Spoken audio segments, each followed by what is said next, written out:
Now at 8 o'clock on WKYT this morning, a child is dead and his mother and sister badly injured after a fire last week. We'll hear from the family about their recovery.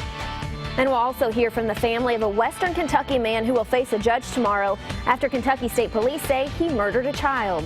And a pair of Madison County businesses are looking to give back to their community. How you can help those in need keep warm this winter.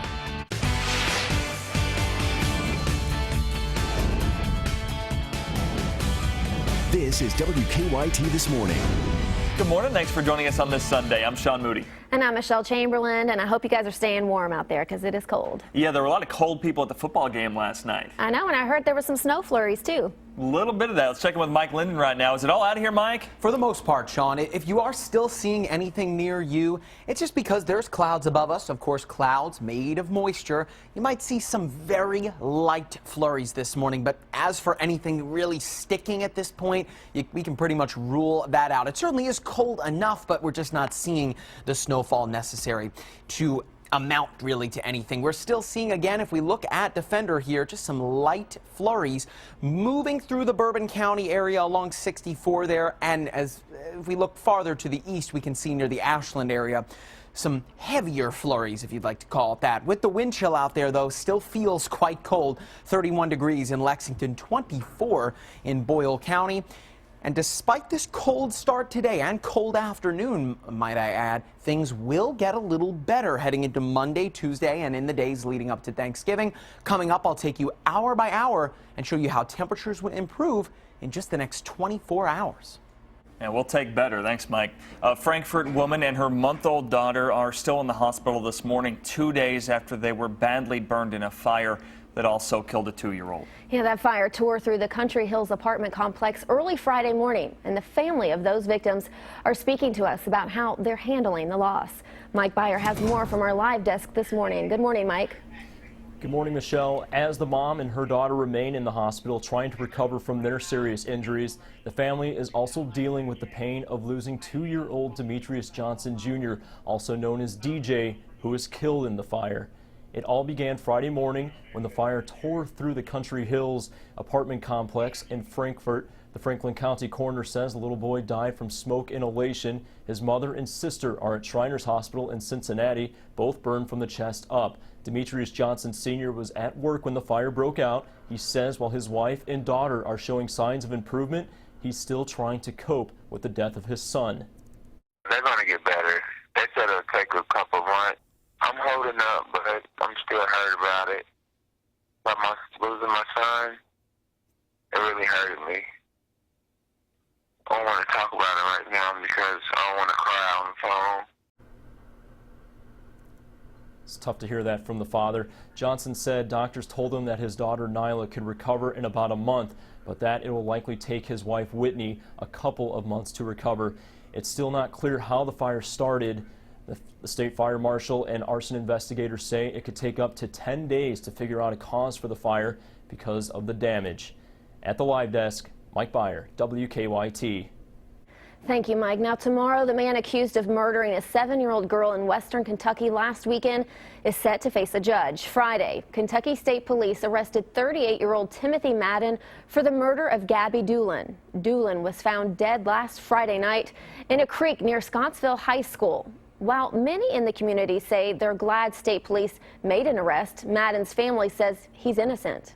When Timmy come home, they said that he had spines or something on him. That's a lie. He was just like he was. He went to the ball game and stuff. Madden has said from the beginning he's innocent. He's being held in the Barron County Detention Center. The Syrian refugee crisis was one of the focuses on the campaign trail this weekend. Republican presidential candidate Donald Trump says his comments this week about supporting a government database to track Muslims were mischaracterized. CBS News correspondent Wendy Gillette reports from New York. Republican presidential candidate Donald Trump backed off comments he made this week about creating a government database to track Muslims if he's elected. He said when asked about the subject, he didn't hear the question correctly and says what he does want is surveillance of Syrian refugees allowed into the U.S. I want surveillance of these people. I want surveillance if we have to, and I don't care Are you ready for this, folks? Are you ready? I want surveillance of certain mosques, okay? If that's okay. I want surveillance. And you know what? We've had it before and we'll have it again.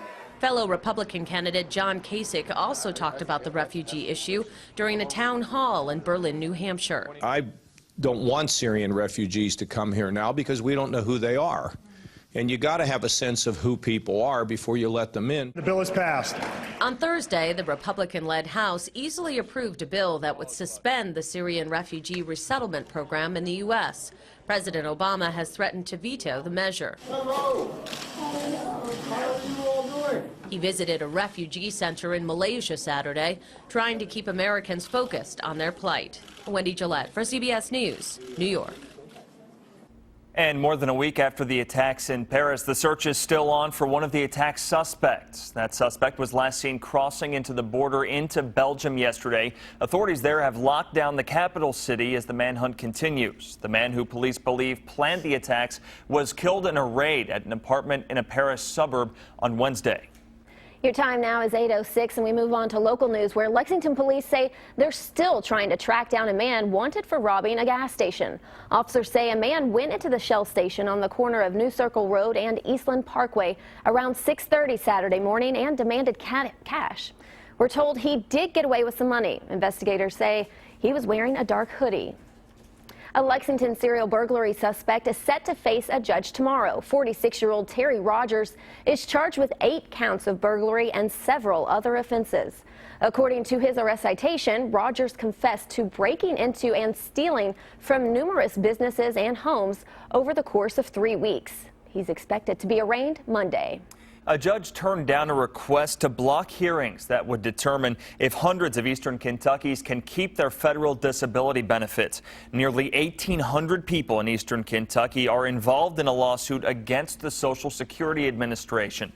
The judge ruled that the people who want the injunction against the hearings must undergo hearings to redetermine their eligibility status before challenging the administration in federal court. The plaintiffs originally won disability benefits through Floyd County lawyer Eric Kahn. Congressional investigators think that Kahn used fraudulent information to secure those benefits. Kahn says he didn't do anything wrong and he's not facing any charges.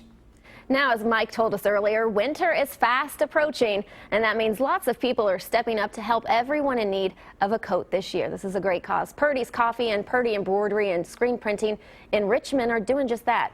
The businesses are collecting coats that they'll give out to the community. Now, this is the second year the companies have started collecting coats for those in need. Last year we donated the coats to Lexington, and this year we wanted to bring the coats to Richmond, to our community. I think that families are going to spend a whole winter without a jacket. I can't even bear the thought of it. So we want to make sure that the people in our community are warm.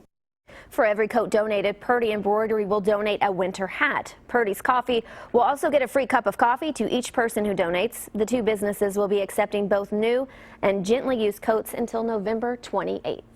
It's always good to see companies doing good things for those in need. Yeah, keep people warm, give them some coffee. Sounds good to me. 8:08 on your Sunday morning, and we are just getting started here. That's right. You may have seen this video. It's a pie that's sweeping the nation. Why YouTube review is spurring a singer's signature product. Next. Cold as we get started this morning, and in some spots still seeing some very, very light flurries. But will they stick around into the afternoon? I'll show you coming up.